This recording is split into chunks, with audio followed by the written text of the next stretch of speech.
Binigyang din ng palasyo na walang nilalabag ang Pilipinas hinggil naman sa paghawak ng kaso ni dating Pangulo at ngayon Congresswoman Gloria Arroyo. Sagot ito ng palasyo matapos maglabas ng payag ang United Nations Working Group on Arbitrary Detention hinggil sa usapin. Report mula kay Elena Luna. Walang nilalabag na batas ang Pilipinas sa paghawak ng kaso ni dating Pangulong Gloria Macapagal Arroyo. Ito ang binigyang diin ng Malacanang matapos mag-issue ng opinyon ang United Nations Working Group on Arbitrary Detention na lumalabag umano sa international law ang patuloy na hospital detention ng dating Pangulo. Tumatalima ang ating bansa sa International Convention on Civil and Political Rights, Universal Declaration of Human Rights, at kinikilala natin ang ating mga obligasyon sa ilalim ng mga konbensyon at deklarasyong ito. At tinitiyak ng pamahalaan na lahat ng mamamayan at individual ay binibigyan ng due process sa ilalim ng ating mga batas.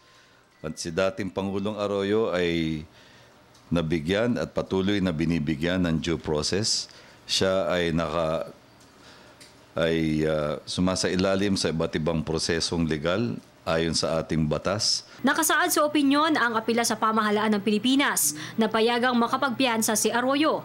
Paglilinaw ng Malacanang, ang bagay na ito ay hindi pwedeng panghimasukan o pakialaman ng ehekutibo dahil sa pagiging hiwalay na sangay ng pamahalaan ang hudikatura. Yung tungkol sa hospital detention, yun ay nasa pagpapasya ng Sandigan Bayan. Yun ang batas, no, na kung iibahin ang lokasyon ng isang hinahawakan ng pamahalaan, iyon ay dapat pagpasyahan ng hukuman.